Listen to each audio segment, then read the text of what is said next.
you know, with this trial and repeatedly kill him and be very annoying. Gyro, one of those mid-game carries that goes so well with ET just because the spirit itself from ET is what gives the magic amp. So having this hero like Gyro that can make use of basically them doing pure damage, right? When it reduces all of your base magic resistance. And then also, I really like Team Secret drafting Kunkka, or like that's what I'm looking for from them. It is kind of an unpurgeable stun with the X. You can't remove that with Kraken Shell. It's a hero that has actually been the most banned hero against them this entire tournament and often has been first round banned. So I'm curious to see if Vici looks to ban that. I think it's pretty good in lane against Lesh, is it not? Or no, for sure. I think like another, yeah. I mean that was a great ban. I mean Secret already has, like you said, they have so much magic damage. Like it's not easy for Vici to run in, and if they get this, all right, let's see what they replace it with. Oh!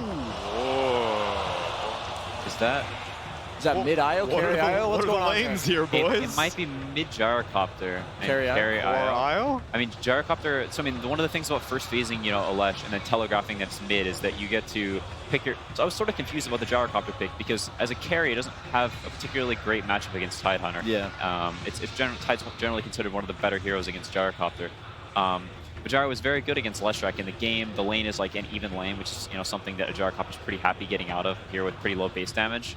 And I haven't seen Nisha play the IO carry, but maybe he can. You know, like OG's, you know, favorite duo with this IO is this IO ET, because you have this boss lane, you have this supercharged ET running and slapping everyone, so IO can get the CS with this kind of, you know, weak start. I feel like a Tide would have a pretty rough time laning against that if that's what Secret's going for. So do you think Secret were willing to go for this because once the Earth Spirit came out, it became pretty much confirmed that Leshrac was going to be played mid, and then once you know the mid lane matchup, then you're like, all right, you know, I can send Gyro there. He can handle Lesh. I think that's definitely part of it. That would be really cool if Secret played this, because I've never seen Nisha play it before. Yeah, taking a page out of OG's book. Yeah, I mean, the only thing about IO that got nerfed since he was one of the most broken heroes in all of Dota was the early game regen. And now, since you don't have to partner with the Medusa or with the Gyrocopter in lane, you can still be the same hero you are in later in the game. And I think it's Show Wisp. This lineup from Vici, Medusa as a hero, you have a lot of catch with the Lion Leshrac, who's going to build the Yules, but I think the Wisp lineup's kind of just kite them around the map. I feel like Secret will be able to take the engagements they want to take, but they're going to be scrapping. They still have a lot of team fight poke with the Rubik and the ET. I personally like the way it's going to work out for Secret this game. All right, then. We're going to have to answer a couple of questions, but I've got just the man to do it. I've got Purge with the last word. I really like what Secret did with their lineup here. They opened up the Elder Titan, and that gives them the potential to do a lot of magic damage. But what was cool is that they didn't really show their cards right away. They held their core important heroes until the later points in the draft, filling their lineup in with Rubik, who also works very well with ET, as well as the Centaur. Lots of magic damage and gives them the ability to disengage. On the other side, Vici Gaming focused on a lot of stunner-type, teamfight-type heroes because it's going to make it easier for them if they do get a catch to secure those kills. And then finally, they grab the Dusa to round things out. That's going to make it very difficult for Secret to initiate on them because he can take tons of damage and turn team fights if things go a little bit bad for them, and they can back that up with their extra stuns. So what Secret is trying to do on the other side with their carry IO is deal even more magic damage and also give them a lot of tempo that's going to push them into the mid game, where he can not only be a carry himself but make Gyrocopter even better. It's going to be an incredible match. This is an elimination match, so make sure you guys stay tuned. Let's throw it over to the casters. Yes, we are totally ready for VG versus Secret. It seems these teams are just destined to meet in the lower bracket of TIs. Last time they met in lower bracket round 2. Now they're a little bit further on the competition, and the meta's developed up a little bit, and it seems like Team Secret's taking a leaf out of OG's book. Yeah, this is definitely something that must have caught Vici Gaming by surprise. I think it's the first time Secret play IO in the whole tournament, I want to say. I don't think they've played it on support a single game. Maybe I'm wrong on that, but nothing comes to mind at least. And they're putting it on Nisha, which is, like you said, it's an OG strategy, basically. Yeah. But that said, it's not exactly the OG strategy, because yes, you do have the Elder Titan IO lane that OG have been playing, but the difference this time around is you don't have the same, like the OG draft that we saw on the main stage with the IO, OG played it around this mid-game timing where they have really, really good sustain and just end the game. They had a Bristleback, they had an Omni Knight. Yep. Secret's lineup this time, they don't have that sustain. They don't have this Omni Knight to keep people alive. IO is a lot more susceptible, and they don't have this really tanky front line apart from the Centaur. So I feel like the strategy will work very differently. than what you saw from OG 2 days ago, I think it was. I'm also wondering how the sync actually works between both Nisha as well as Mid1. It feels like OG does it so well because of the way Anna and Thompson play these kind of hybrid 1-2s, and then they sync up together to become this, or like, what is it? We're saying morphing together? What is that? I forgot what that term is. Oh, I call myself a nerd. Tether? Okay, we'll call it tether, but Tandem. Tandem. Okay, tandem. Yeah, like a bike. But yeah, so Team Secret, like how does that actually work with them? How do they play to this kind of timing? We're gonna see as this game unravels. The other thing which kind of surprised us, and Perch was flagging too, was just like that first phase pickup. You got the ET. You got the Rubik. You decided to actually show both your supports at the very beginning. Do you think that's also because like Team Secret, like we're going to surprise you with our 5th pick anyway? I think either you go for the Rubik there, or based on the tournament so far, you would have gone for Faceless Void, because he's good against the Tide, he's good against the Leshrac, and you already have the Elder Titan that can combo with the Chrono, but the decided Rubik was more valuable to get for YapzOr. Perhaps... I think both teams play both Void and the Rubik, so I don't think necessarily there's a direct argument that you take it away from Vici Gaming. As for Vici, they're going to find a D-Ward here immediately for Fade. That's a great start for him. Vici are on very comfort heroes too. They've got Ori on his signature Medusa in the mid lane. Paparazzi/Rack has been really, really good this tournament. Strong supports from them, as well as Yang on the Tidehunter, which Vici Gaming and LGD both have considered probably the best offlaner in Dota right now. They're rated over everything else in that role. And this actually has to be a very scary top lane. D1, actually a 3-man stun. Sure, we'll have ourselves a 45-second Ravage. But I was going to say, like, it's going to be a really rough lane for Vici Gaming, because you're running an aggro tri-lane into an ET. This normally doesn't end well for you, especially with the combination of the IO. The IO and the ET is also that classic kind of combination. Fade. Did he just... Outplaying Puppey. Puppey went to Sentry, open the camp, but Fade was already there, and he instant tangoed Puppey's Sentry. So that's a Sentry wasted, and that means there's no pull. That's a big deal for Secret up here. When you play Try versus Try in your own safe lane, you want to pull this camp. You also want to be able to use the creeps for Astral Spirit as Elder Titan, but they're just not letting him. Puppey won't have access to that many creeps to run that Spirit through. And Vici Gaming's lane, sure, Elder Titan is strong in Trance, but look at how strong Vici's lane is on paper. Triple stuns, lots of AoE damage, and 2 ranged heroes as well. Just great control if someone does want to initiate. They can answer back.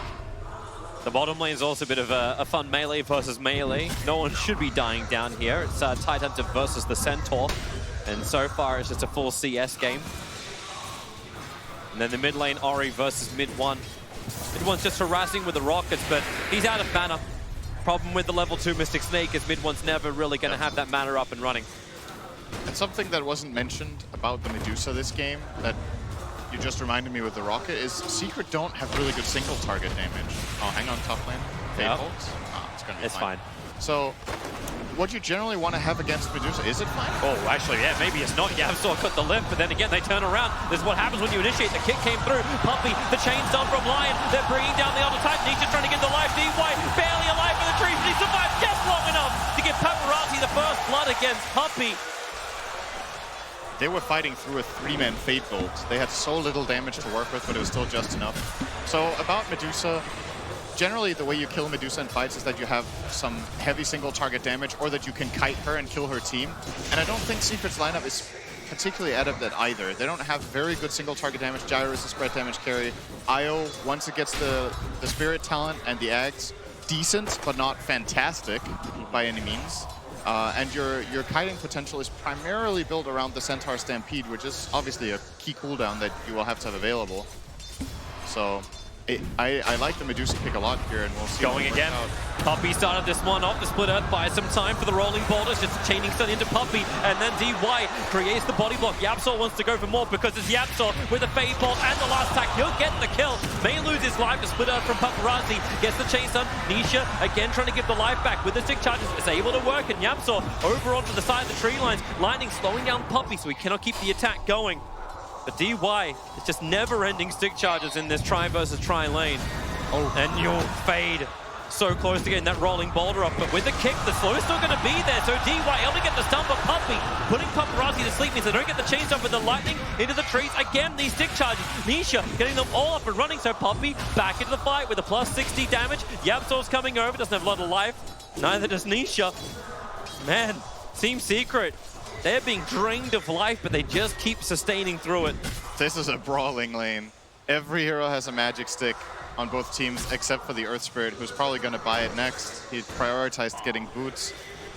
Vici Gaming are not really trying to go on the IO, though. They're going on both the Rubik and the Elder Titan as their priority, and that means, obviously, that they will have that double regen running with both IO as well as the hero they go on having regeneration. So maybe they feel like we have to pressure the Elder Titan so that he can't just fight back, and if we go on the IO, the trade's going to be unfavorable. It's just a bit uncharacteristic to see this in this kind of lane. And someone's going to have to do something about this stack on the side. FaZe finally rotating off, looking to come towards mid one. Mid, actually, just a stun up in the tree line. Vici, no. Nietzsche can easily tether himself over towards Puppey. There's the setup for the 5-minute bounty runes. Fade can't get anything. It'll be a straight 2-for-2 trade-off. Yang also got a little bit more of an advantage on the bottom lane. He found a regeneration rune at 4 minutes and was able to bottle it up. So he's been very much in the face of Zai, who's having to do it a little bit tougher. But it's still pretty much equal CS on the bottom lane. And equal in the levels. Oh, Zai popped the retaliate stacks. He hits hard. He's dealing a lot of damage to Yang. He might actually solo kill him. Then the Regent's meant to help him. End up having triggered a little early, so he'll salve and bottle charge up while up on top lane. Here we go again. Yapsor stampeded forward, right over the top of Paparazzi. They got the movement speed. Team Secret to walk over Vici Gaming under the tier 1 tower. Zai hit 6 and instantly Secret make global use of it. That TP down from Fade made the top lane move extremely easy. The moment Zai forces this rotation, they know that, okay, top lane can very easily get kills here. And Vici Gaming are going to swap their lanes around. They bring the Leshrac bottom. They feel like this top lane is not inhabitable anymore. And I think that's probably a good choice after they've lost multiple heroes up here. But you're still faced with the problem of, yeah, now your Leshrac is going to be laning against a level 6 Centaur. That's not that great either. As long as Zai feels he can still be down here, but you need to get something also into your supports. It's kind of been a rough time when you run this tri-lane for as long as you do. Fade. Like, the kills went the way of Team Secret in the aggro tri-lane, so it feels a lot like a failure, and you haven't managed to gank up mid at all. But at least Ori's off to a good start for Vici Gaming. That's a nice way. Rolling boulder from Fade. The kick will be following up. Lightning. They're going to go for the rapid trade up. Yang, very liberal. But they need the chainstones. But you've still got to get through a Centaur. This guy is tanky. And Vici is showing a bit of nerve. That kill was actually mathematically impossible, I think. When the roll didn't connect, I don't think that... They were not even close, damage-wise, to getting that kill. They're like 500 damage off. Yapsor TP's in for protection, but I don't even think he needed to. At the very least, they force him off the lane. He has to go back to base, so you give Paparazzi a little bit of space, but you paid a Ravage for that? It feels odd, right? But at least, well, I'd say at least Team Secret react to Vici Gaming's movements, but Zai's made so much space, and yep, here we go again. Great double stomp from DY. Yapsor will still get the pick up. No hoof stomp. The hex from DY very quick. And the split earth as well from Paparazzi was going to create the space. But Zai, I don't know, I wouldn't say he's an unsung hero. There's been a lot of singing around Zai's performance during this TI, but yesterday it really felt like Zai was just picking up Team Secret on his back and carrying them through, and today he's getting them off to a very good start in Game 1. Yep. He seems very comfortable with this 1v1 matchup that he had. Mid one's getting some space mid now. Medusa has transitioned into semi-jungling, as this hero has a tendency of doing. We'll probably still go back to mid once in a while to throw out a snake and just nuke out the wave. But ideally, you want to let a support have that space so your entire lineup comes online. And for now, it's going to be taken up by the Earth Spirit. Wonder... It kind of feels like the game's going to slow down a little bit now. Medusa will be jungling. Leshrac needs to play catch-up. DY, it's fine. Yeah, they're just battling around the stack, trying to stop the Centaur. But, yeah, as you said, mathematically, there's just not enough damage. They're not killing that guy right now. Yeah. They need +1. It's killable now with 3 heroes because he's half HP. Dewarding the sentry. I was hoping there was an ops. but the obs from Team Secret is further up. It's covering the attack angle from the bottom river area in case Earth Spirit wants to make a rotation over primarily. They're probably not scared of a Medusa gank. It's kind of funny when you, like, I'm just keeping my eye on the net worths, and Team Secret were holding 3 of the top 4 positions, and they're starting to move back as the game starts to slow down. VG continues to get these heavy stacks, Ori continues to get more and more farm, and because Yang after he blew the Ravage, he TP'd to the top lane, he's just having a complete free lane. Io was, like, moved off, he went into his northern jungle, then he went to the southern jungle, and what's Puppey able to do? He's just got to drag the creep wave down. It feels like they're not being punished for the downtime of Ravage, but Team Secret, do they even want to punish? Like, you want to keep farming, right, if you're playing this IR? I don't think your lineup really has punish apart from if mid one gets involved. He's the key hero that has to be part of the move because he has clearly the most damage right now. Io wants to jungle.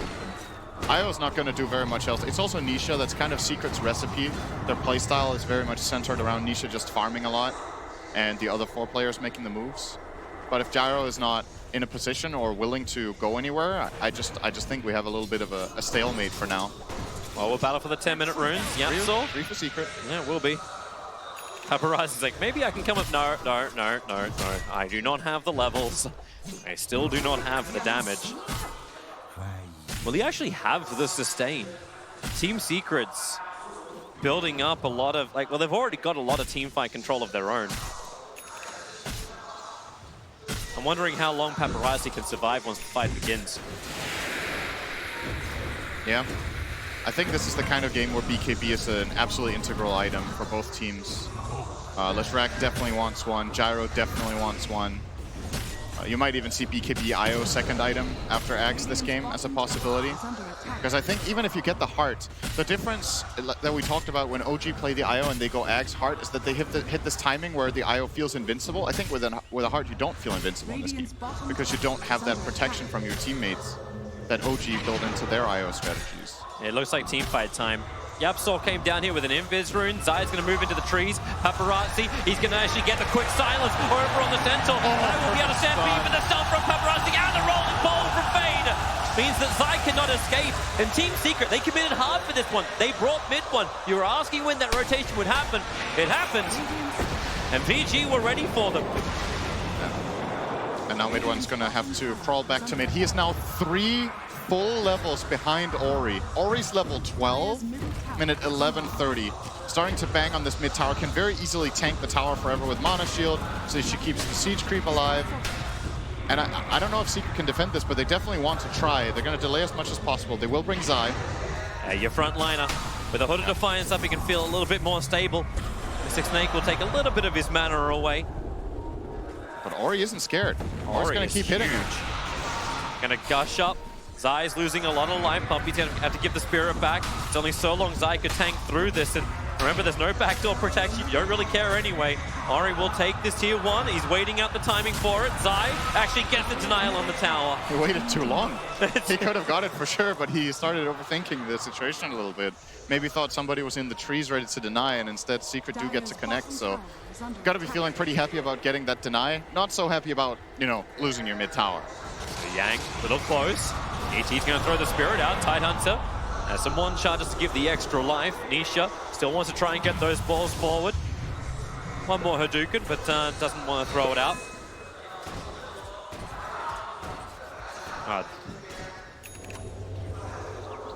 It's getting a little hairy on all the lanes. Even DY's hovering around now. Finger of Death is up, so you got that burst damage, Team Secret. They got great regeneration. The Aghanim Scepter from Nisha is coming quickly. He's farming really, really well this game. He's uncontested, basically, which, you know, it tells us a little bit about how Vici are approaching the game strategically, what they think. They feel like they can deal with a free farming Ion. They have not made a single invasive move with their Leshrac or with their Earth Spirit plus Lion combination. No smokes trying to kill the Io.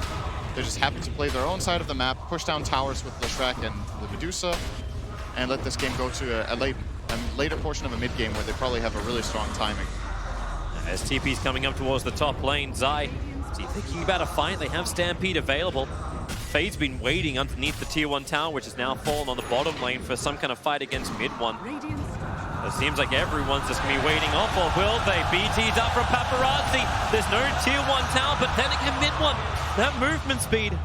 Away he goes with the Stampede to get him out to safety, trying to get Yapzor on the front lines. DY now being attacked. Mid 1 will get back underneath the tower, but DY couldn't get away from the rest of Team Secret.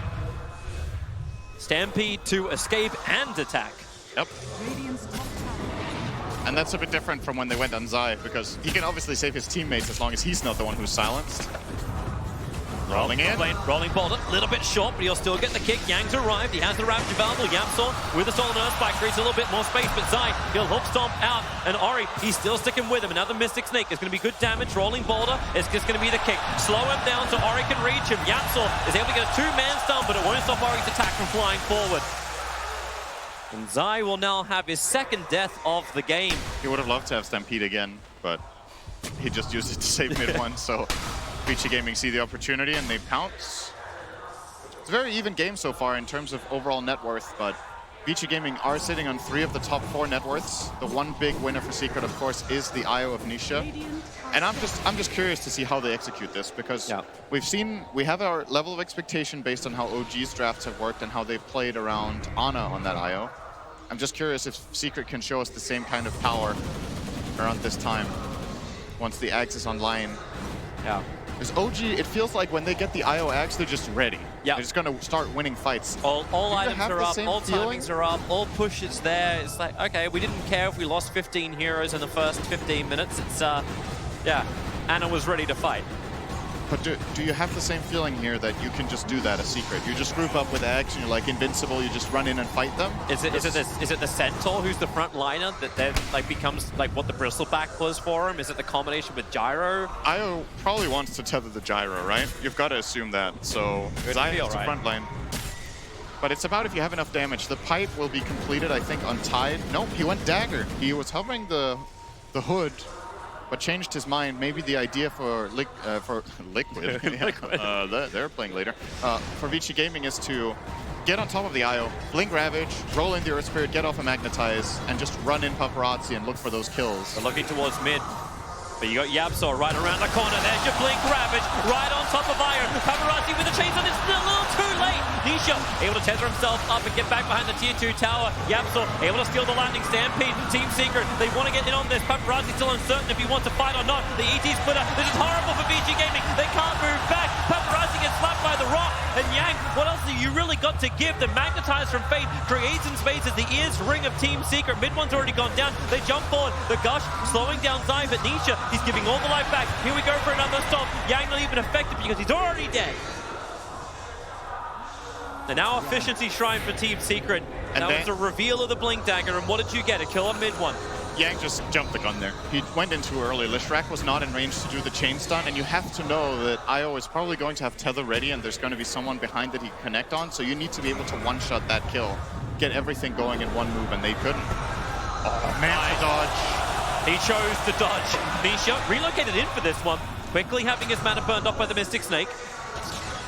And support this time around is there from VG. Zai just on the other side of the tracks, and Yang gonna blink forward. They're looking for the stomp to put people asleep, but they're not really affected. Great Earth Spike. Zai, another Mystic Snake, can take a lot of the mana out of Team Secret. So Ori will get 100% back. They're now underneath the Fiji Shrine. Team Secret, is this your turn to go too far? With a Centaur Stomp controlled by Nisha, they send up Ori. He needs to get back a little bit further. DY will give him that space to do so. Zai is still the front liner for all of Team Secret. The Stone Gate is on. Fade tries to get away. DY looks like he'll be the sacrificial lion. Yapzor's able to reach him with the Fade Ball. Lishrak in a little bit of trouble. That homing missile from mid one's coming in, and with the call down, they may just have what they need. The kick, they tried to get him down. Fade attempted, but it was just a second too late. The Yapzor at least gets him some cred. They need the Ravage to be able to fight this. The IO is just doing way too much work right now. Vici Gaming, they can't get in on top of the IO, so over the course of these fights, Nisha's just slowly but steadily going to whittle everyone down with the spirits. This Aghanim Scepter has proven to be quite insane, some might say. TP's coming over. Medusa's in trouble. The ET split is going to work. DY tries to create some space, but he also gets caught inside the splitter underneath the shrine. Medusa gets a lot of mana back again, but where's the extra life? Trying to get the split shots off, but it's just not on anywhere near enough damage. The Tidehunter went to the bottom lane. Wasn't there with the Ravage either. And Team Secrets, like Vici Gaming, now come to them. In fact, Paparazzi caught lacking in the mid. But no jump forward, still no blink on Zai. And that's just a big mistake from Ori, TPing in here. In a very exposed position. Secret, you have to have known that they were somewhere in the neighborhood. And they get a free kill on the Medusa, the top net worth hero of the game again. And now Vici Gaming are in a lot of trouble. They lost another tower. The tempo of the game is ramping up nicely for Secret. Looks like Nisha will still be going for a heart, not the BKB. That was a possible option. It's damage issues now for VG. It will be. They will have, just as much as Secret have issues with focus fire, so do Vici Gaming. They're split damage lineup too. You have Leshrac who does split damage, you have Medusa who does split damage. Your only real focus fire is Finger of Death, and that's falling off against this IO very quickly. 2k health currently, sitting on Nisha. And this was even before, keep in mind, this was before Nisha was level 15. Secret took these fights without the actually strong spirits. They're about to come up, and then it gets a lot worse. So what do VG do? They smoke up themselves, 3 men together.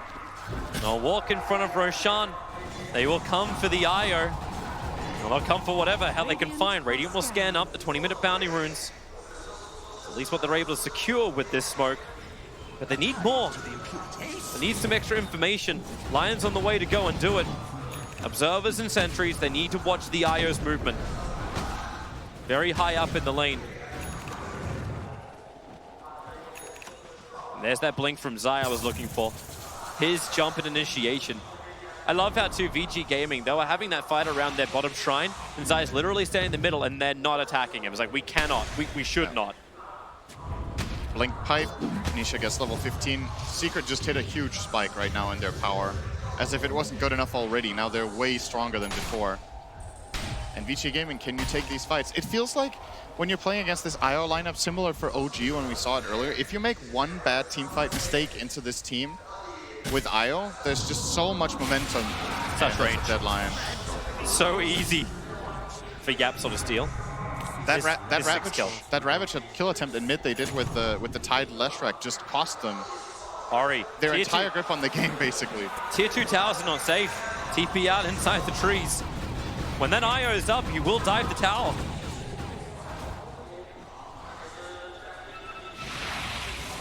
Like the only safe place Vici seem to be able to work with is inside their own base. Everything else is open season for Team Secret. Vision established on the north side, so the north will come out through there. The Vici will 4-man smoke up through the bottom. DY is the only one north caught inside this.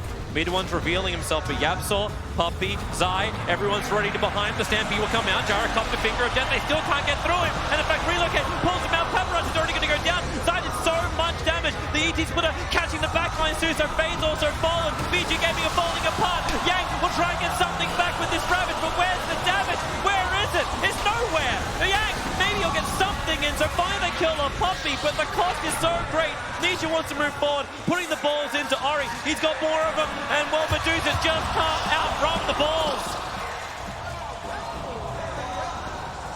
Surprise VG. I mean, that fight was so easy to play for Secret, it looked like. They put the Gyro on the front lines. Vici Gaming have the hope that if they roll in and kick him under the tower, that they get both the IO and Gyro out of position. But Nisha could keep him alive from a safe distance. Mid one was totally fine. The jump from Zai protecting with the pipe as well. It was very clearly a Secret being like, hey, come fight us. Obviously a bait, and Vici know it. They choose to take the fight, but they were just not favored in this engagement.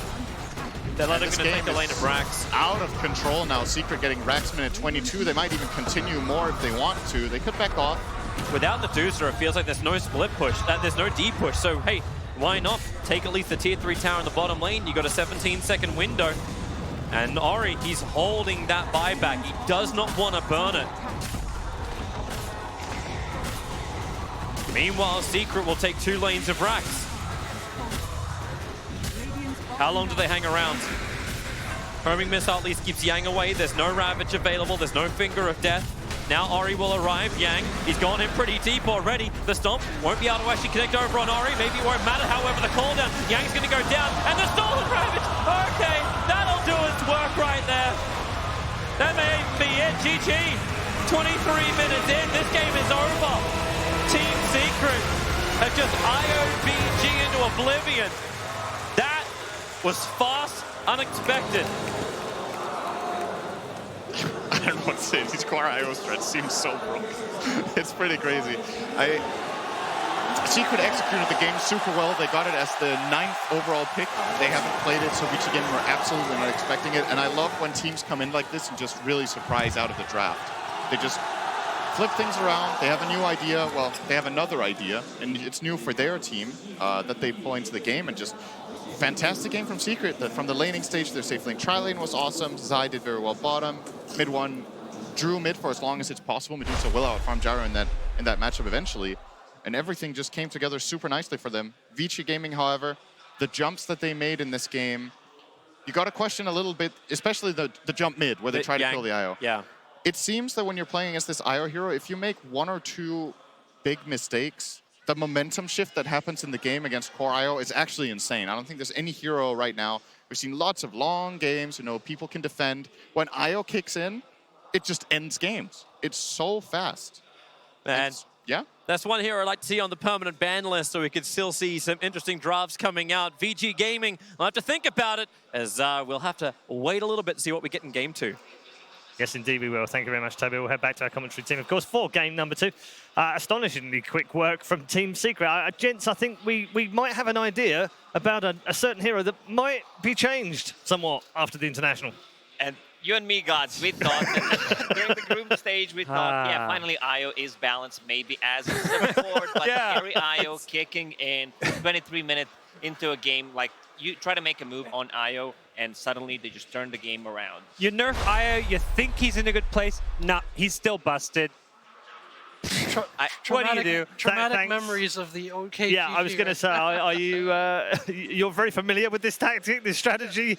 You got served the OG variety of this. This is a slightly different twist on it, but it's pretty much the same result. This is the thing. OG has these strategies where you're kind of just like, you're not really thinking like, oh, maybe we can try that. It'll work for us. You're kind of just like, that's OG. But if there's one team out there that'd be like, hey, that seems interesting, let's give it a run. It's Secret, right? Yeah. And here they pull out in the last pick. Obviously, with the 2 talents and the Aghanim's, the Spirits do a tremendous amount of damage. They're constantly there, and then you have an incredible amount of sustain. Actually, I felt that Vici's lineup, of all the ones we've seen against Carry IO, has been fairly well equipped to deal with it, you would think. They have so much AoE damage. They run this lineup very frequently with like Medusa and Leshrac. We have a ton of AoE physical damage coming out. And then so you feel like against a single target sustain type of hero, maybe with the AoE you can out-damage it. But again, you miss one timing, you mess up one fight, and they just start running at you, and there's nothing you can do. Like, you're just going to get run down. I didn't like the last pick Medusa. That felt way too greedy to me. I think you need something, with more damage, more burst, since you have this big team fight. But yeah,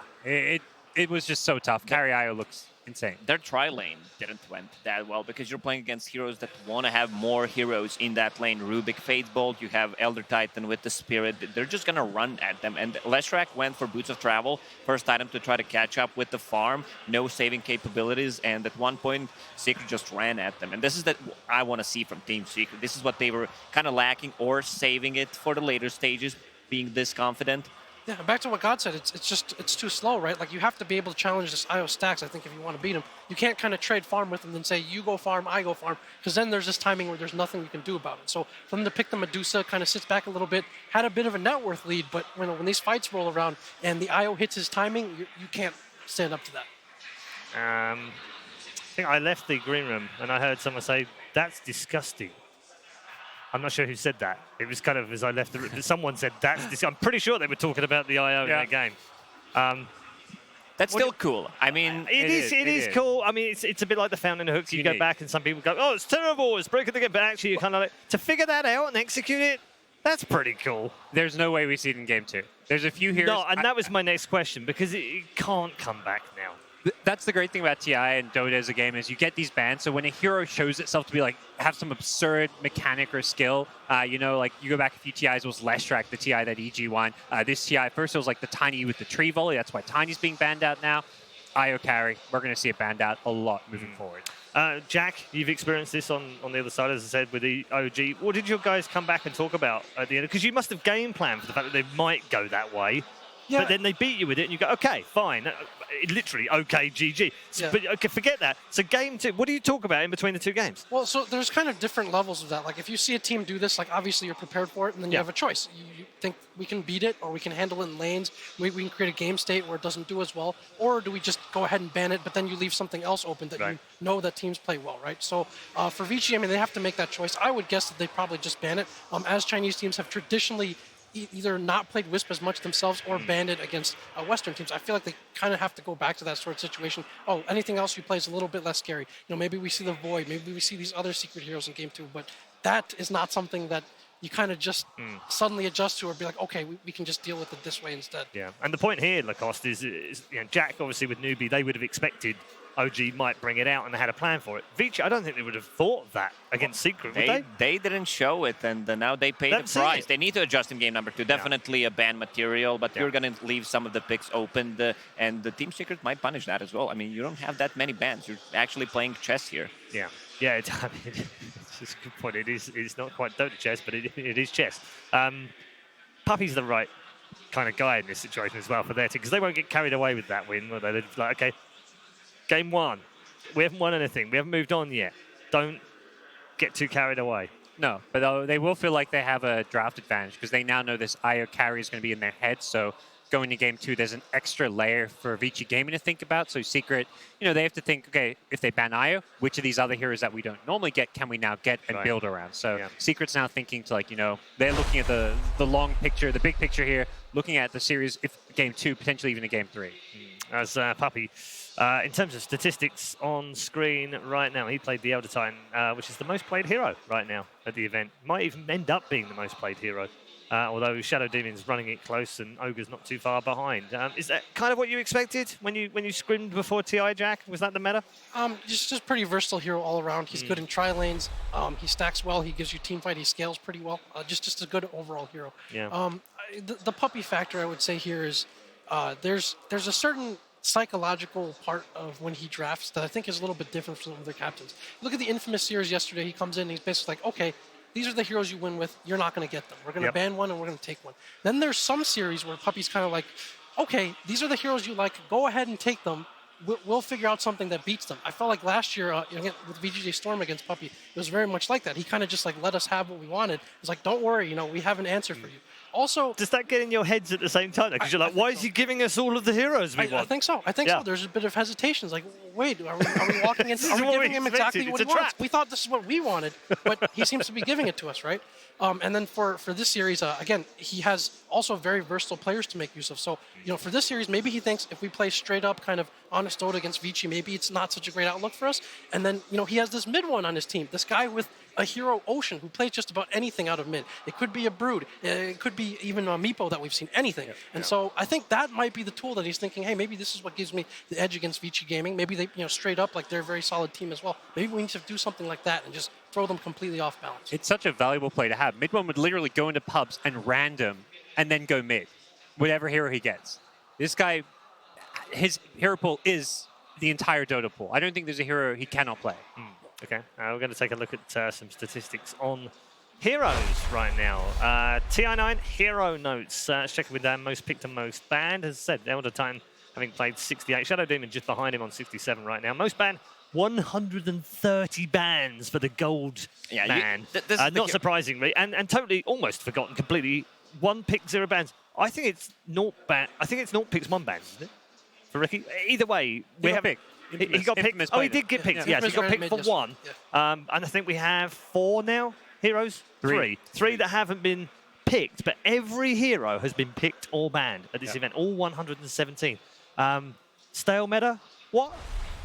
Say that again. What? I mean, Alchemist is the hero that you do not want to play against. Most of the time, you just ban it out because they can punish you. And he gets the timing on the Radiance. So in this game, Vici ban Tiny, Wisp, Elk.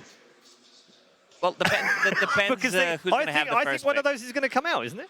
Well, for sure. Well, I can't see them both leaving all of those. Like, they're not all going to get left in the pool. They've got to ban them out. And I guess Secret don't care which one of those they get. I feel like Team Secret and Team Liquid are one of the hardest teams to draft against because they have such a variety of the heroes that they can play and the really different openers. You could see in the game yesterday where Liquid opens up with the Sanking and Ancient Apparition, and it takes other team almost all their reserve time to actually adjust what just happened. How do we go? Why are they not picking their usual stuff? Yeah, it is. Mid 1 was ended last year's TI as the player that played the most heroes, most different heroes last year. And sort of backs up what Jack was saying, that flexibility within the team. But it's not just him either. Nisha's got a great pool. You know, they've got plenty of variety wherever they go right now. As part of having, I mean, Puppy said he didn't care that they were #1 on the DPC, but part of being #1 was that they were able to experiment. Yeah, the entire team. Zai in the offlane has played all kinds of weird stuff. He played some offlane Pudge for a little while. I think some people still waiting to see that one reemerge. The hero pool diversity is crazy. They're hard to play against. Lacoste is busy cheering. Cheering for my boy Pudge. For Invoker, mid anything. Yeah, Pudge in like any role. Mid Pudge can be pretty scary against a lot of matchups too. Can indeed. Game 2, not too far away. Of course, that draft ahead of us. Puppy back out with the team. Team Secrets re-entering the arena. 1 game to the good so far. The plan has worked. They surprised everyone with the carry IO in game #1, and my goodness, did it prove brutally effective on these poor lads who suffered very badly in game 1. They're going to put all of that out of their minds and get themselves back to a happy place. I'm sure ROTK would have given them plenty of happy thoughts to be thinking. And actually, funnily enough, we should be talking about funny because they've had some fun already.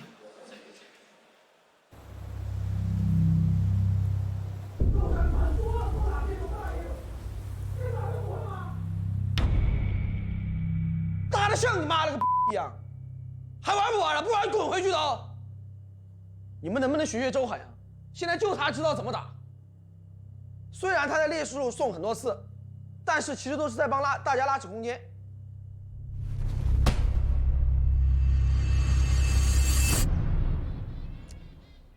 皮鞋16个月了。Make yourself known. We are gonna have Game 5 of a Grand Finals here. 我不知道他是怎么发生的，人刚一选完，回头看他就已经不动了呀，突然就不动了。其实没什么影响，我们还是赢了。最难的就是要不被 RTK 发现啊！我们需要想很多办法，因为他一旦发现了，肯定想要来踢掉皮鞋来跟我们一起打了。我们宁愿跟死的皮鞋打，也绝不跟 RTK 打。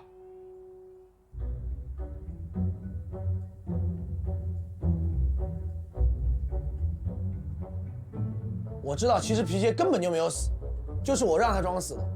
让他装死呢，其实就是为了我们这个团队能更上一层楼。杨神对于这个团队功不可没，通过他装死这件事情，就可以证明他是这个队伍的顶梁柱。Nice， 兄弟们，10分钟后加油！我实在是带不动这菜逼了，肯定还有别的办法呀。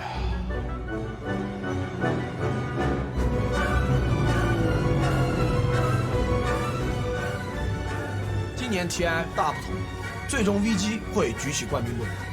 为什么我会这么有自信呢？因为其他队都没有我们队这样的死皮鞋战术。Vici having a little bit of fun there. No Yangs were hurt in the filming of that piece. Fun to see ROTK in that kind of role as well, Jack. Because he does have a personality, doesn't he? He's not all this fearsome creature behind the players. He's actually a really cool guy. Yeah, all these guys kind of do. Yang is, some of them are as different as can be. You have Ori, I guess, and then DY, a bit like very well educated, well heeled, kind of official and proper in how they talk.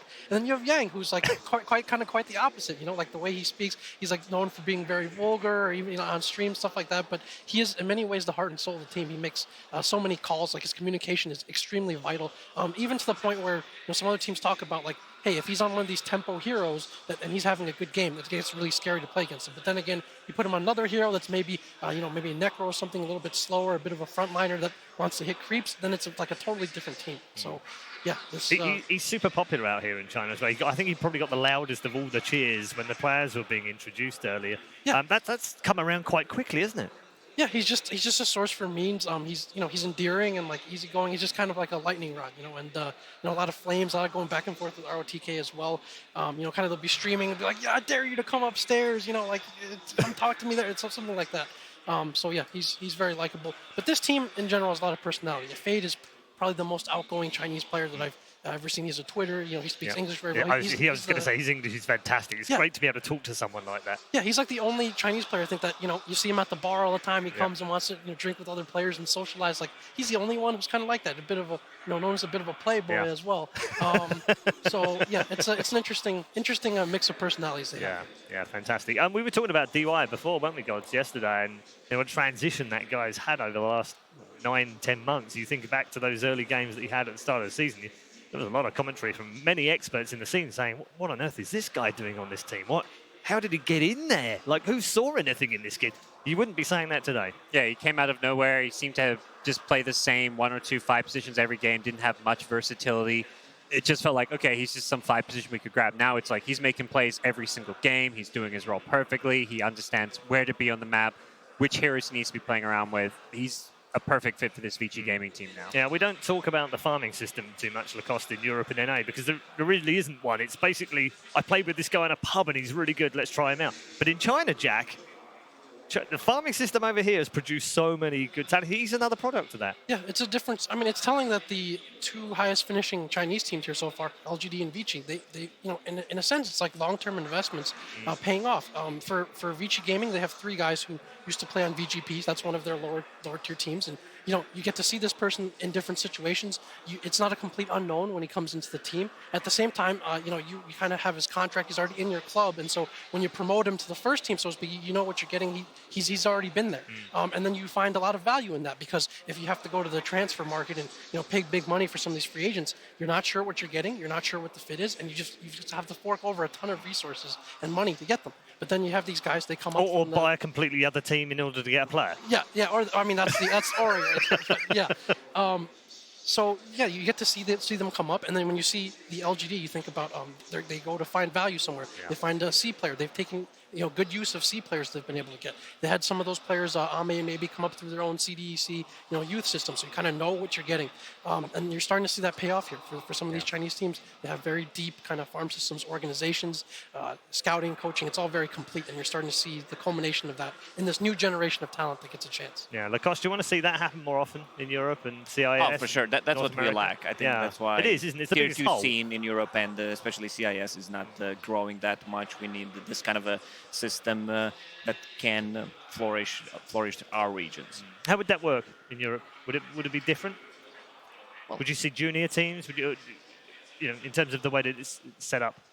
Well, I still don't have a business model right now, but I assume I thought you were going to come here with answers, Lacoste. Come on, man. I assume it would be a bit different than China. China is the one that started doing it first, and pretty much it's working out for them. As Jack mentioned, sometimes even a C team's going to B, then to A team, and you already know what you're getting. Yeah. As our C expert, are you disappointed that you see so many players end up in China rather than staying in SEA and building these big powerhouse teams that they possibly could do, right? No. If anything, it's like I think point of pride that some of your best players are getting picked up to play in other regions. I mean, the same thing happens to Australians.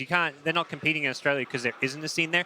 SEA is a bit different because there is a strong, very competitive scene, but there's so much more stability when it comes to competing in China. You have Midone, who's now playing in Europe as well. So the opportunity that some of these Western or Chinese teams present the SEA players is a fantastic one. So they're going to go play and compete there because you have this opportunity for a really high level of success. Yeah. Are you surprised by some of the players that end up moving into Chinese teams and how successful they are in the way that they're playing in your region, and then suddenly they're on newbie, or you're like, wow. A little bit, because sometimes one picked up, like X-Nova wasn't a well-known... No, he wasn't a well-known player. He wasn't considered to be one of the stars. He was on the WG Unity team with Afu, actually. Afu was the star of that team. He was the big star in the whole of SEA at the time. Everyone was talking about it. Afu got picked up, and everyone's like, oh, X-Nova, who is this guy? And he got picked up by LGD. It's like, what? Why? and then LGD went to TI finals, so... Yeah. That proved all right. Well, back and look at that WGU roster. They had Moon there, Ajit. Like, it was like, at the time, it was like, who are these guys that do pretty well? They almost beat OG at the Boston Major, I think. And then a few years later, these guys are, like Afu, X-Nova. We've seen them on the biggest stage. So, yeah, it's nice. Actually, X-Nova, we briefly wanted him at some point last season. Really? And he was like, I'm trying out with LGD, and I'll get back to you. LGD took him in, and the rest is You're like, drat. alternate history. Right? Yeah, you see, you never know how that plays out. Let's turn our attention to game 2, Lacoste. Newbie obviously settled themselves. This man next to me, Vici, settled themselves down after that first game. Come back out in the second one. Is it a clean slate? Can they put it out of their mind? They can definitely bounce back. I mean, throughout the season, the first part of it was not that great, and then they won a minor, and then won a major right after that. No one has done that before since the DPC system, and they got ran over because they didn't pick enough early game, maybe itemized it a little bit differently, and Team Secret, they hit the timings. You have this IO with Aghanim Scepter, this is their pick. Same goes for Alchemist. Like, you get 2 items, Radiance, BKB, you run at them, and they kind of exploited what they had. Earlier on, Puppy said in his interview that a lot of this is about fit and timing and mentality, right? They're in 5th, 6th right now, GodZ. They've never gone any further than that. Is that maybe going to be in the back of their minds, or hopefully they just don't think about that right now? I don't imagine they're thinking about it. They're probably feeling pretty confident they're making an okay lower bracket run. They had a very straightforward game 1 with the IO. I think Secret, all you're focusing on is game number 2. All right, thanks very much, gents. We're going to get more from all of our panelists very shortly. Of course, they'll be back after game number 2, which is where we're heading right now. Our draft panel are primed. Our commentary team are ready for an explosive game number 2. Vici Gaming versus Team Secret. Game 2. Thank you very much, Red Eye. Yes, we are back with Game 2, and apparently sometimes you just get 20-second pick IO'd. That's not something I thought I'd ever say, but this is the reality of TI9. Quinn, I'm curious, whenever OG first started, pushing this carry IO thing, is the first thing in the minds of like AUI, is it how do I beat this, or is it how do I play it? Does Yawar just immediately hit the lab, start running IO strats, or is AUI theory crafting, what do we do to beat this seemingly unbeatable strategy? I mean, I think at first, whenever they picked it the first time, the second time, I actually wasn't even sure if it was an intentional pick. Like, I was super confused by it. We had just finished a game, and I tab out and I look at the games being played. I see Honest playing IO, and I look at their draft, I'm like, did they misclick? Oh no. And then, it turns out it's a very real strat that we got slayed by. So, I mean, our strategy going in was to, try and beat it, and that didn't pan out so well. Maybe we should have banned it or tried to learn it, but it seems to be very, very broken. Yeah, I think the problem with IO is it does too much as a hero. It saves, it makes aggressive hero more aggressive. It tanks up heroes like Gyro that can stand in the front lines. They used Bristleback on OG against you. And there's just too much dynamic to it. There's too much to think about, and it's just straight up easy to play when you have 150 damage balls going on a 1-second cooldown. It's just free damage. And it's obviously a great deal of unfamiliarity as well. It's the same thing whenever like new skill builds start becoming popular. Like I remember when Jakiro Ice Path Max became really popular, players were like, why am I stunned for so long? This is so weird. And eventually you get used to it, but this is at TI main stage. You don't have the time to hit the pubs and stuff like that. Things are moving fast. It's all instinct and muscle memory. Exactly. So like you said, if in the laning stage you're not expecting that long duration ice path, you might die 1 extra time a game. Yeah, and speaking of moving fast, we are plowing through this draft. Team Secret first picking Tiny and Omni Knight, Vici Gaming, Ogre Magi, and Alchemist. Yeah, this Alchemist hero is extremely unenjoyable to play against. You really have to get your lanes right. You have to have a good start. You sort of need this balance because you want the hero you're laning against to have a good lane so you can pressure him.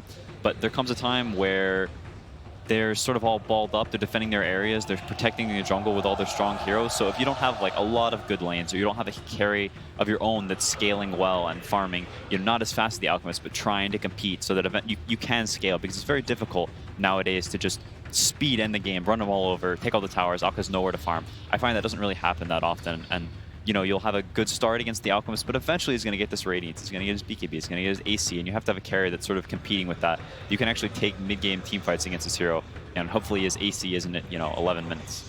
Part of what makes IO like the good carry, it fits the Alchemist strat, where since it's so hard to invade the jungle, it's kind of hard to explain why to the viewers it's difficult to do that. But in this current meta, every carry has about 5 to 10 minutes to hit neutral creeps. You saw the Medusa do it last game, but she just doesn't come online nearly as fast as the other heroes. IO takes just the Helm of the Dom Ags. Alchemist, on the other hand, obviously turns creeps into gold, but I say gold because every creep turns to gold, but he gets like 3 times as much gold as the normal hero does, and he gets a Radiance at 10 minutes, and suddenly he comes out with AC BKB at 18 minutes, or he gets the Radiance at 11, gets the AC BKB at 18 minutes, and you're like, well, we can't kill this guy, and he kills us really fast. Yeah, ultimately the scaling of carries all comes down to like how much time do you need to start becoming useful? And Alchemist, obviously, since he accelerates his farm so quickly, becomes useful incredibly early on. Same thing with Io, because all you really need is a Helm of the Dominator, and all of a sudden you start being useful.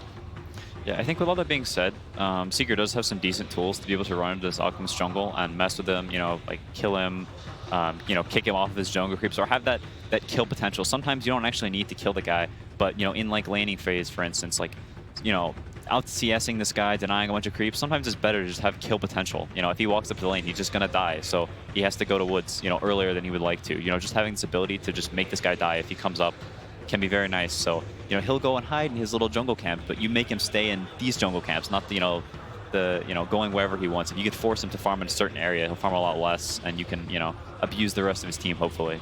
Alchemist doesn't protect himself while he's farming. He relies on his teammates to do so. So I think the best way to deal with Alchemist on paper is to basically make him become a liability, where the rest of his team has to play around him. And even though Alchemist isn't fighting, you want to bring the fights to where he is so it looks like he's involved, and he spends most of the game running around, like you said, rather than hitting the neutrals he wants to hit. So then, with that in mind, are you leaning towards this Tiny being mid lane against the Alchemist, or you had mentioned Secret has the tools, kind of leads me to believe that you want this Tiny to be a lower position core? I think he can certainly be a mid hero. I think if you have this Tiny Heavenly Graced running him with an Omni Knight, and he kind of he's not really going to die. He has 10 armor, and he's Graced. He has 50% status resistance and 2,000 HP. Like, this guy's not dying. You can maybe sort of ward him off, kick him out your woods a little bit if you bring a bunch of heroes, but it's very unlikely he's going to die. And now we got a Wind Ranger picked up for Team Secret, followed up by a Grimstroke by Vici Gaming. Wind Ranger, a hero that I was expecting to see a lot from Liquid, obviously. Wind Ranger was Weeha's hero of choice at the Epicenter Major. Yeah. Ended up kind of dying out a little bit before TI rolled around. Yeah, I think sort of the breed of mid-heroes that were popping up after that tournament were pretty good against Wind Ranger. Your Kunkas, your Tinies, your Ember Spirits, all these heroes traditionally, they're very beefy, they're in the front. It's sort of hard for Wind Ranger to bring down, and it's also can be a rough laning phase at times for a lot of those heroes. So I think sort of the popular heroes... Gracious. People going crazy. This crowd is hype. They're excited to watch their boys Vici Gaming play. I like the abuse of movement speed against Alchemist too, because like you said, since it's not so hard to take, it's not so easy to take towers, you want to just kind of run at them. And usually Alchemist lineups in the super early game lack the ability to punish you running at them. And like supports, if your primary source of stuns and catch last game Vici was from the supports, this game so far we're seeing it most likely going to be from the supports in the early game. And heroes like Wind Ranger just so good. It's obviously a good ability all the time, but the fact that if you have movement speed, it's only bad against stuns if you have fast movement speed. And so far, their stuns are very limited range. Alchemist usually only takes his till about level 10. Now, Crystal Maiden enables the rest of the team to stay on the map, spam their spells to push out lanes, harass heroes, and kind of goes along with this theme that Team Secret's going with, this low cooldown, run at you strategy. And they're also got an 83% win rate on Crystal Maiden so far this event, so clearly a comfort zone hero for them. So the approach that you were originally going for, CCNC, is that you thought that it's in your best interest to maybe play Alchemist's own game, that you try to carry him, because every single time you try to challenge him, if you fail once, then all of a sudden it starts spiraling out of control. But it seems like Secret are content to challenge an Alchemist. Like, why pick a Crystal Maiden unless you really want Arcane Aura, you really want to be challenging this Alchemist in the jungle constantly? I think it's a combination of both. You want to challenge him while both having this sort of carry of your own that can scale with the Alchemist, or is, generating all that net worth, hectoring it up in the jungle, just getting super farmed. I think the Crystal Maidens, like you said, it suits that quite well. You have this extra mana you can run, and Tiny's got more avalanches, more tree grabs. Midwin's been doing this build where he maxes the E, so you can take the towers pretty early. I think it actually... so you're back to it's pretty sick. Mid lane Tiny then? No, I think it's certainly mid. Now that the Wind Ranger show up, I think it's most likely a 4 Wind Ranger. With the mid Tiny, because he'll max this tree and your towers are just going to start dying pretty early. You're going to lose this mid lane tower, and it's kind of hard to stop because it's very casual. It's not like this this organized push where a bunch of heroes come to your lane. It's like you look away for a second and suddenly Tiny's hit your tower 4 times and it lost, 400 HP. Yeah, and you have to bring like 2 or 3 heroes to stop it. And you don't want to do that, like you said, to stop this casual push if he's investing virtually no resources. Yeah, so I think it's not something we've seen that often. It's sort of been a more recent trend where people are starting maxing the tree grab. So it may potentially, give this Alchemist some problems when he starts losing towers, very, very early. Usually when you see these first pick cores, they're really versatile in how they can play the game. And I see Tinys go for the max Avalanche toss still if they're against squishy cores, but when they're against these Centaur Alchemist type heroes, they just go for the max tree grab. And that serves as a way to just be like, I can't kill you right now, I'll just kill all your buildings first and then get enough gold and net worth and levels to bring you down later. The Ag Scepters are super broken, so any way you get to the Ag with the Echo Saber, you'll take it. Yo, Ag Scepter with Heavenly Grace. This man's going to be doing so much damage with that tree volley. And Vici Gaming going to round it out with a Razor. So which one's mid? Is it going to be the Alchemist or the Razor? I think it'll most likely be the Razor. I think Alchemist, if they put the Alchemist mid, could have a rough time against the Tiny. It's much easier to rotate. I think whenever the Alchemist is centered around mid, I think Paparazzi just is also all the times I've seen this team pick the hero has been the one to play the Alchemist. I mean, I think they're expecting this Tiny to be mid. So they pick the Razor, which is quite nice because it's not like this Tiny's going to be able to have a free game to run around to beat down these towers super early. If he's got, this sort of immovable object in his path, sucking all his damage, he's not going to kill these towers as fast. I think it's a pretty good defensive response against Secrets, we're sneaking into your jungle. This Razor's, I will stand in your path. Yeah. Static Link also not affected by status resistance, and it's also really good against the idea of Tiny and Omni, right? They want to play up in your face, and no better way, if you can't kill them fast, then just make them do nothing. Until he gets the Aghanim Scepter, then he's playing this is true. Really far away. You're right. Suddenly he's Kobe Bryant. 5 seconds left. Team Secret need to figure out what they're going to do, and they're going to go with a Bristleback. This has been the hero I like to pick against Alchemist. We said run at you, right? And this is the perfect hero to do it, force the issue. I love that last pick from Secret. I'm going to go with their pace of the game being too fast for Alchemist. No, I mean, that's some speedy gameplay. Some TNC, Gabby plays this Bristle carry all the time. Taking stuff from some other people's ideas potentially. I mean, it definitely looks like. I'm curious. I didn't see if mid one was playing the Tiny or the Wind Ranger. I was wondering if they'd switch it up, but I feel like they'll still put the Tiny mid. I think even with this Razor, eventually he's gonna go look to hit some neutral creeps with this ult, and you walk to his tower and you beat it down some. I think Secret has the tools to play this game real fast. Yeah, and this Crystal Maiden is so valued for her team. The Wind Ranger is going to be able to benefit so much from the roaming. Tiny, Bristleback obviously loves it all game. He may not even need to go for the mana regen talent if you've got a Crystal Maiden on your team. Yeah, for sure. It's they definitely have the tools to play this game fast, but on the other side of the table, it is mid one Tiny. Okay, yeah. So this Alchemist hero is very difficult to play against. It's very high execution to beat it. So we'll see how it goes. We can see, and we can also hear how well it'll go as we send it over to Casey talking to Team Secret's coach Sunby. All right, so before I ask you about this latest draft, I want to ask what gave you the confidence to do an IO carry in game 1? I mean, we are a TI team. I think, Nisha says he can play it, and he can play it. That's all there is to it. Very short game, and Vici Gaming ended up banning IO. We're going to see a very different game this time around. How do you think this is going to compare to game 1? I mean, game 1, we had a strategic edge, and we take those. This one will be more of a normal game. It's a more even draft.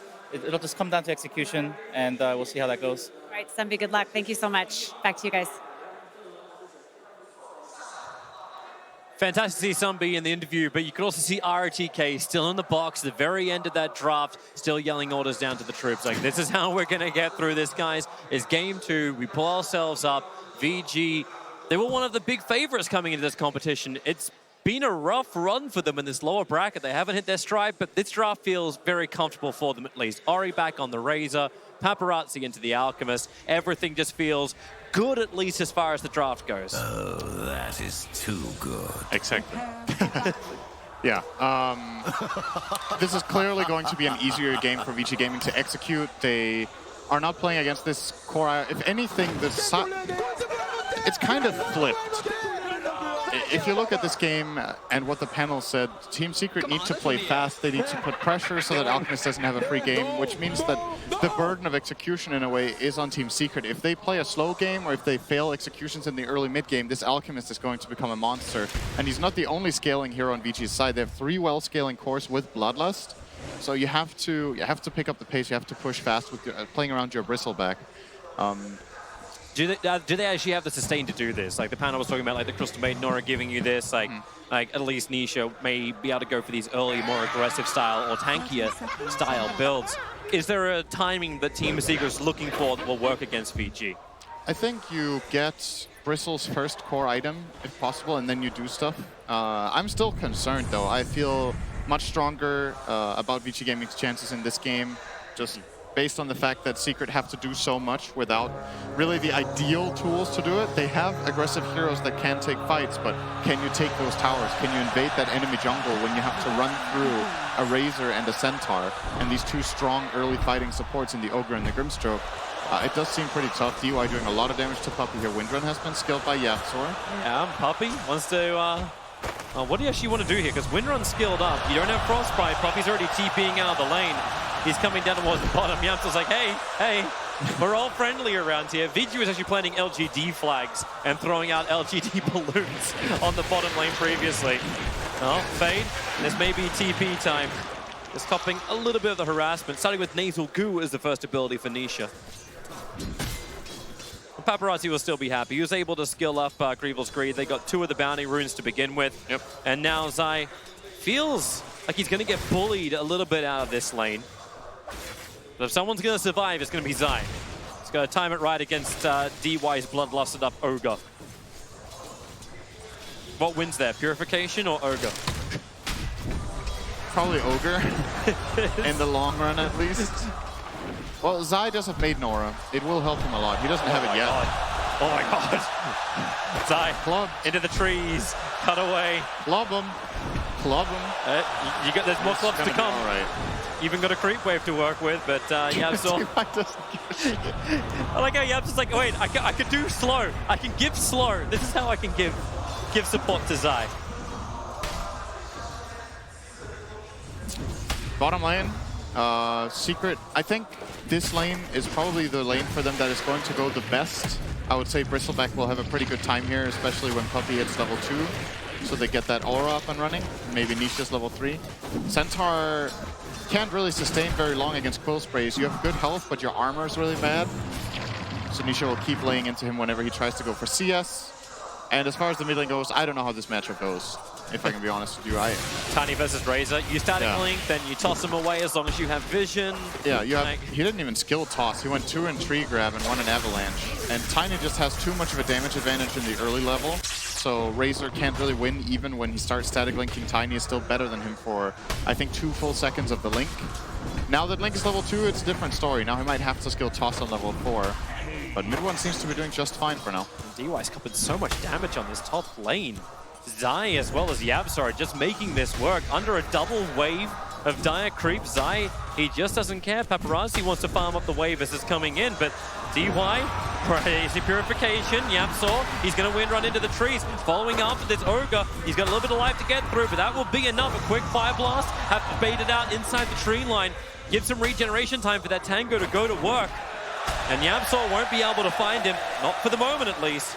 Big wave for Zai though. It's a double wave now. Even 3 ranged creeps on him. He wants to pull all of this nice and easy back down to his tower. Paparazzi's dragging the Radiant creep wave over. But it will of course push, so he will be getting all this experience soon enough. DY, be careful. At least for him, Yapzor's not level 2 just yet. So that's it. That's the upside.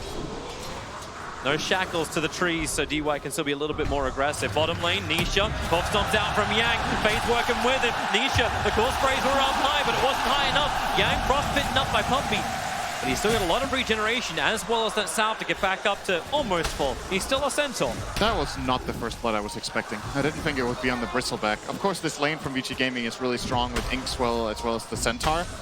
He must have had 13 stacks of Retaliate and just gone to work, and Nisha overestimated his tankiness. Hearing a power shot up top, bit of harass. Actually watching Yang die on bottom lane, Grimstroke as well, caught out by the Frostbite, and then it's the blast. Yang came around with the Holstone trying to help out. The stick charges will not give him the life they needed. And now it's 2 kills going the way of Team Secret. That looks more like the first blood I was expecting. It feels like the Thompson lane. Hey, I got we killed in first blood. We're doing really great. Oh, wait, hang on. Yeah, they got the return kills, and now Bristleback is easily overtaking Centaur again by 300 gold. The hero to look for in the coming 10 minutes will definitely be the guy we've talked about the least. Mid one, he has to start invading relatively early on when he gets levels. Similar to what we saw done against EG by Topson's Tiny. I think there was a Sumail Tiny yesterday that also tried to aggro against Alchemist and tried to find him in the jungle. Oh, I think Fade's dead again. Oh, no, Yang's going to turn around. They're going to start with Inkswell. And Pumpy keeping on the back of Fade. He had the double damage and you'll need his damage to this, or will you? Yang, has he got the damage output? Now he's frostbitten down again. Fade's coming in to help. Oh, the double edge! Man, if this was the old Dota where that counted as not, would have been great, but Yang still kills Nisha. The trade-off will be instantly back, however. Nisha gave him the chance. If he keeps his distance there and just plays Quill Spray, I think that's not even close to being a trade, but... nice Fade. Using the Inkswell. Ori comes in, actually kills Secures. We're running Queen of Pain style Razor now. But the trade-off again will be a support Nisha. We'll silence up for the moment. Fade try and duke it around the tree lines, but Nisha's Quills, they don't care. 7-1 charges, however. This will make it a little bit more difficult. Fade is going to trigger him, and with the slow, maybe they get a little bit more. Zai trying to TP out of the top lane after finding the kill on Paparazzi under the tier 1 tower. Yeah, Ori TP'd top as well, but he came in too late. That's a really big kill, killing off this Alchemist. That's exactly what you want to see for Secret in this game. And that it's the hero to shut down. Yeah, Tiny gets space in mid. It's looking so far so good for Team Secret in this game. There is a lot of burden of execution on them, but they've been delivering it so far. And now I guess Paparazzi, after being killed off in the safe lane, is probably going to be like, screw it, I'm going jungle. They're going to start protecting him with the wards, maybe pulling up an extra support to try to help out. If needed. Yeah. Best thing about the Alchemist, you can always recover, especially when someone gives you Mud Golem camps. Yep. Thanks, Gabe, for that. That's some easy money. So DY will have to do the defense on the top lane, but Yamsor and Zai, they really are just a killer combination. Not even just as heroes, just as players, the way they sync together in the offlane. That moment when a 3 position's actually happy to give the 4 the same type of importance in the lane. Every Yapsor game ever. Isha, that's a little deep. Coming between the towers, but he knows there's pressure being applied up on top lane. Paparazzi's farming underneath the tower, but Ori won't come and join this. This is really good play from Nisha. He knows his limits here, and he goes in and forces Centaur away. And that's going to be 3/4 of the wave gone from Yang. He didn't get the experience because Nisha just dives that far and zones him off effectively. And now that the siege creep is coming in from the pull, Nisha will try to protect his siege creep as well. Yang doing a good job here with 1 illusion at a time to try to hold the lane in a good position for himself. And now he's going to go and grab the experience, but the siege creep is still alive for a bit. This is that early pressure. Hannah was talking about it. Bristleback had to be the enabler for it. VG will fortify for the moment. Nisha still taking up the tower. The catapult stays alive at 155. Yang would like to have some help. And I've just been watching Ori for the last 3 minutes. He's rotated to the top lane twice. He's actually gone top, mid, top, now all the way down to bottom lane. They have to make this work with the movement over. Static Link's just about to come off cooldown. Hawkstomp's out. There's a lot of cool spray stacks up, but it won't matter. Yang is able to bring down Nisha. But what's the cost? Yamsor is contesting Paparazzi inside the jungle. Puppy is actually farming up another one of the stacks, and Zai is diving under the tier 1 tower on top lane. And with the TP being stopped, now Zai probably believes he can kill off DY. In fact, yeah, they'll just keep running around the tower. They want to toss, but lost vision. Got far enough away, and now the ward is being pinged out by Ori. He's like, wait a minute, if they're moving like this, trying to get that toss, they definitely see you here. Yapsor can do the scouting. Greatest thing about Windrun. And Puppy, I still love this. He's got his observer ward down, he's farming on the other side of the trees. Ori's not looking at this. Did the power shot see Fade? He got hit by it, but it was on the edge. Not sure if they saw him with the vision. There's a ping that's coming out now. It's like, okay guys, maybe we should be looking for something around here. Puppy, under 2 observer wards, is going to TP himself out. DY won't see him. And the sentry is in range of 1 of those obs. It's so clear what the game plan is. It's like you can just look at the minimap and identify it as an Alchemist game almost. It's 8 minutes in. Both teams had like 3 or 4 heroes in the dire jungle up here. And good play from Secret again. They managed to grab that tower. They got in one aggressive ward that did not get dewarded and one that did. And this one that did and could provide a big kill. Zai is coming to contest it. DY is nearby. Courier's going to bring extra supplies over. With this aggressive move, maybe they think of something else. Inkswell out here from Fade, looking to get both of them. He'll only end up catching out Zai as Ori stealing huge amounts of damage from this Omni Knight. Have they got enough to finish him off with the slow from Fade? The stroke of Fade doing its work, but the trade-off is the mid tower. Puppy and mid one are beating into this, and Centaur's got no other choice but to TP to here. But as he does that, you know where Niche is headed. Tier 1 tower on bottom lane. We're threatening the VG Gaming real estate. This is... Honestly, I'm really impressed with how Secret are playing this. And it's just flat out strategically. It's not about like amazing spell casting or huge outplays. They just have a super good understanding of what it is they need to do in the game right now. How they allocate resources, who plays where, what the goal is. And exactly like you said, they just keep pressuring everywhere. They know that Vici Gaming are running from lane to lane, and they're losing farm on it, and they're still losing their towers. Nisha gets the bottom tower. Mid tower is almost gone, taken by mid one very soon. With this tree, he's probably going to head straight over there to combine with Zai. Even smoking a Puppy to... Oh, actually, never mind. That's an Invis rune. Yeah, Secret are in a great spot in this game. I did not think they were going to build this big of an advantage this early on, but it's what they needed to do. Puppy's gone rogue. The Courier's going to fly right over the top of him. They kind of know where everyone's farming because you've still got the Observer Ward up. This never got dewarded by VG Gaming. And they're doing everything they can, VG, to keep this Tier 1 tower alive at mid. Nisha comes around the back. They'll go for the silent stampede forward. Where's the Inkswell? Where's the follow-up son? Zai wants to get the purification, but then again, the hot stop from Yang. It gets a double. They bound together. The Soulbite. Ori, so much damage coming into him. He needs to pump it into Nisha, but then these quill sprays stacked up to 7. Ori, he may not even have the life for quills. They actually just blow up the Razor, and DY can't do anything else here. Yapso will get a double kill because, hey, it's him. As VG Gaming, they continue to lose more and more of this map, and every time they try and answer, they get a dial error. Yeah, trying to kill the Bristle there turns out to be a big mistake. They thought they had the damage, they did not. Oh, the toss. Perfect. Blink Dagger up from mid one, making it work. Able to toss the tree as well. And Paparazzi and Yang are there, but what are they going to do? There's not a single point up in Concoction. This is a full farming Alchemist. There's no real control. Centaur cannot blink forward. Yep, he has to retreat to the jungle again and just keep farming. And this will be a very late Radiance. We've seen Radiance has done it this time, and he still has 2,000 gold to go, even more, 2,500. And we see here, they get a really good static link on the Bristleback, and they're going to kill off the Omni Knight. What happens now is what loses the fight. Ori keeps hitting the Bristleback in the back. They Fire Blast him here. That procs another Quill Spray. Because he gets the multicast might have actually killed Ori. And it's just too easy. Nisha with this Vanguard and the Heavenly Grace, you don't go on this Bristleback. You drain him, sure, that's great, but you have to go on the other heroes, so your damage just isn't there yet. Yep, and even when he stops, like mid one saw him actually try and back off into the tree lines, but that one attack gave vision, and he tossed one creep, and that actually looked to be the thing that got the kill. And what does Secret do? Here we go again. Blink, Avalanche, Toss, and Ogre, for all the life he has, they still have enough burst damage. Yapsaw from a long range he has finds that one. On Wind Ranger.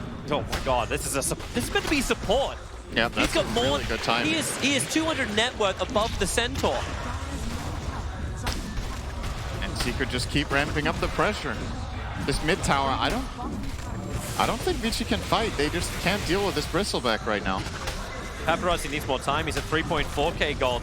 Can't even buy the relic yet. Not a single tower lost by Team Secret. The map is closing very quickly. And there's more and more observable as Secret's getting down. I'm loving this one right next to Fade, almost next to the Dire base.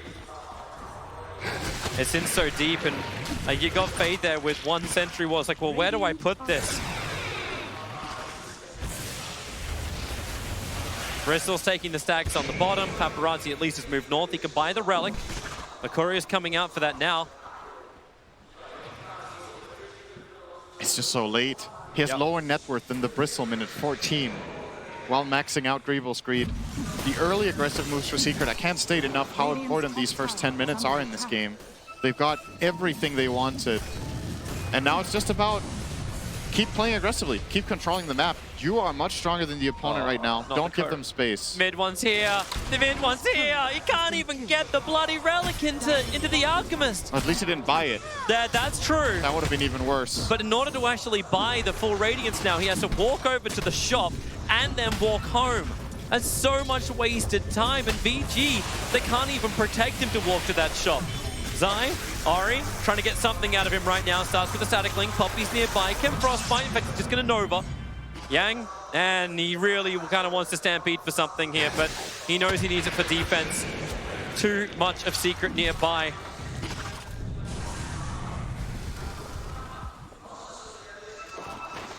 There's just no jungle that's safe. A smoke up from Vici Gaming. They're heading north.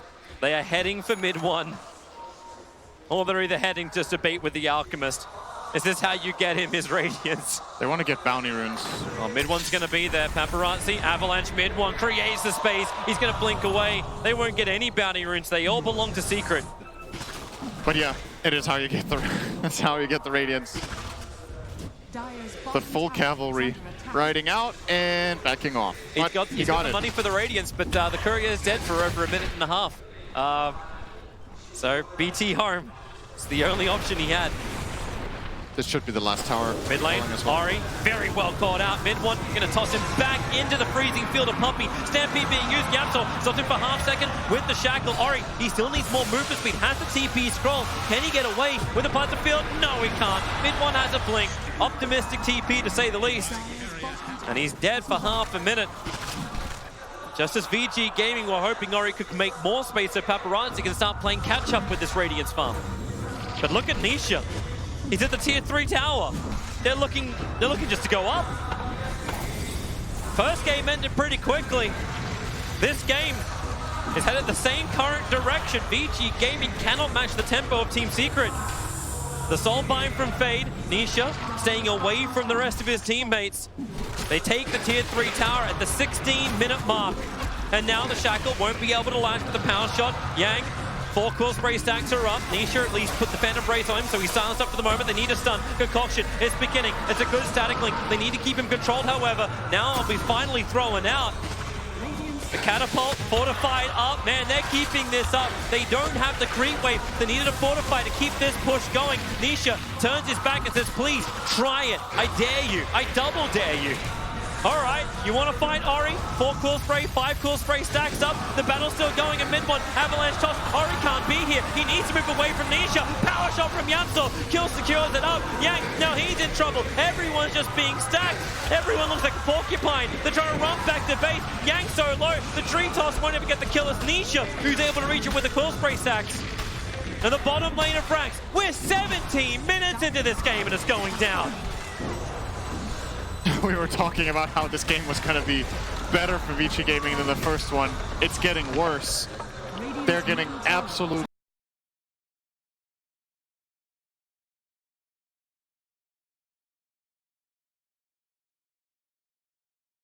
crushed by Secret. This is around the time in the last game when IO started to really come online. But this time they've already lost the barracks. They're just getting completely outplayed and out-strategized in the series so far. And at this point, all you can really hope for is keep farming up Paparazzi, hope that the Secret lineup overextends, because you're not killing the Bristleback if he plays normally. With Heavenly Grace on him, and the Hood, and the Vanguard, and almost a Solar Crest, it's just way too big. Just don't know. Look at the damage output, 13.5k physical from the Bristle. And there is nothing near it from VG Gaming. The best you get is Razor. And time again, Ori, he just knows he can't stand in these fights. He's trying to build into the BKB to have some level of sustain, but we're going again. Who cares about Roshan? We don't need it. VG Gaming, they're walking still underneath this full duration Observer Ward. The mid one will capitalize on. A double avalanche up. The Shackle connects them as well. It's both DY and Paparazzi. No way out. Yang also has to stampede. He's in front of his tier 3 tower and he has to commit this. The creep wave is gone. Ori has to come back at some point. He's trying to take this tier 1 tower so he at least has some level of money so they get close to this BKB. Paparazzi will hold them for the moment. For Team Secret, they'll take a second lane of Rax. 19 minutes in as Vici Gaming still have no answer to Team Secret. Hoof stomp all you want, but the longer you stand here, the more powerful Nisha becomes. They need the creep wave. Maybe they don't. That's plus 186 damage that came up on Nisha there for a second. And DY is like, maybe I should stun this. Maybe I should ignite this. Oh, what do? Who are you going to go on? Omni-Knight is standing behind them with an Aether Lens and a medallion. Just protecting heroes. Nisha is... hello? Ari needs...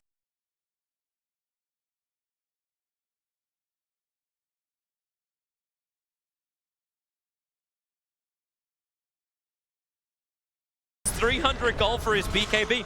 They're trying to buy some time. At least they're getting rid of the creep waves, Vici Gaming. And then TP, bottom lane. You know that 300 gold, 200 gold, you're away. Yamso hits the shackle with the focus fire. Team Secret move around and down goes Ori. And Paparazzi, what do? To the jungle! To the jungle! There's farm to be had! Yeah, he's trying to get a BKB. I don't actually know if that's the right choice. I think they need damage. I think he has to rush HC in this game. Smart from DY. Just TP out, get away. Paparazzi's gonna get both of the runes up on top, so that's a little bit of a saving grace. 3.8k now in his bank account. He's 200 away from having that BKB, but Nisha, he ain't letting up. That's a double damage rune on the bristleback, plus 288. Nisha is just going to town. No one can stop him. So first BKB will arrive. Paparazzi got forced to ulti by mid one. Second BKB's up as well. They're going to have to fight anyway. Paparazzi, Concoction is preparing. Nisha has to protect.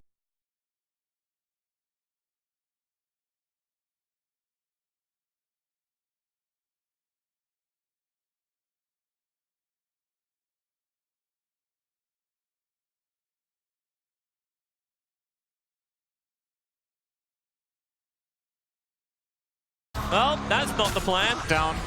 Oh boy, Nisha's back up again. Double damage rune, it's about to wear off, but the tier 3 tower's already gone. You'll get your stun out. And again, the frontman Yamso looking for a good shackle. Oh my god, you took 47. Don't worry, he's got more where that came from. Into Yang, a quick hop stomp, creates some more space. Still no static link. Yang, get the hell out of there.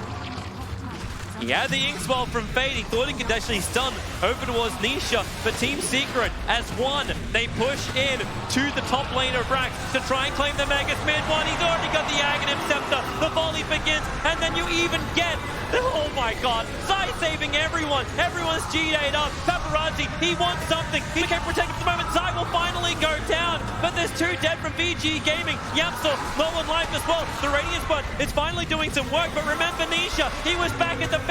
Then Puppy and mid one combo together. GG is done already. An ultra kill from mid one will knock Vici Gaming out of the international. One of the favorites coming into this event, and they just got spanked. I think that's the biggest stomp of the main event. These games were 20 minutes. Yeah. They were both 20 minutes. Secret just completely, they came in with a plan.